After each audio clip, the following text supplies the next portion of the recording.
Hi, I'm Lucien Pierce. I'm a partner at PPM Attorneys. We're a boutique law firm specializing in information security, infrastructure, media, and technology. Today, I'd like to talk to you about POPIA. POPIA is the Protection of Personal Information Act. It's our equivalent of the EU's Data Protection Directive. The main aspect I'd like to focus on today is the transfer of information to other countries.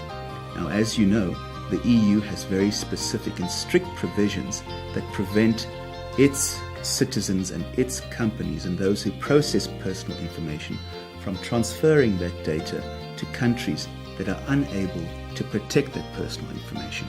So if a country does have protection of personal information laws that allow it to protect information to the standards of the EU, it's more likely that EU companies, EU citizens will do business with those countries. So South Africa currently has POPIA in place, but it's not effective yet. So what do we need to do to make sure that we grab a substantial portion of the EU's business, especially those businesses that use sensitive personal information? So what does South Africa need to do to ensure that it complies with the EU requirements? Well, essentially, the EU has something called the Article 29 Working Committee.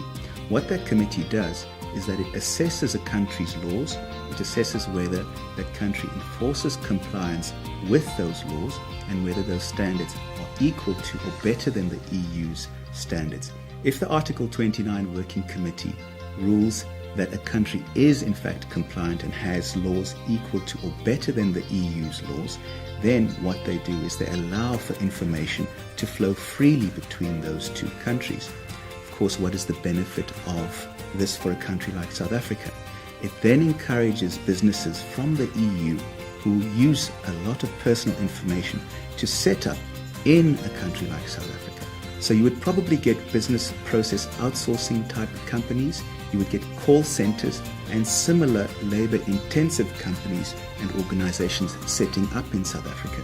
The benefits for South Africa are, of course, lots more employment, lots more revenue, lots more taxes, which in the end benefit the country.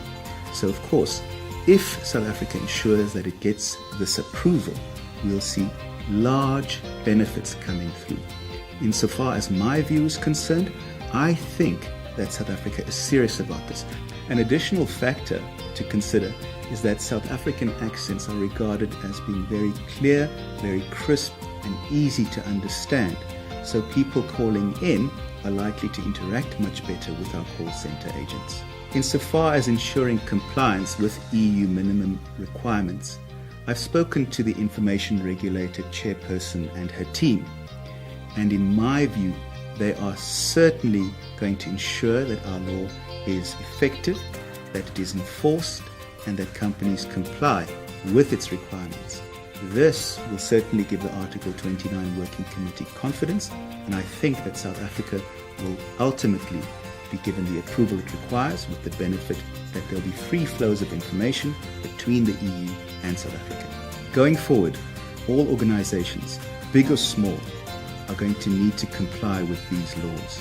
So if you, your directors, and anybody else in the organization who are responsible for compliance need good advice, need the comfort that your company is doing the right thing, come and see us and we'll make sure that you comply with every aspect of the law and that you have the comfort that nothing will go wrong.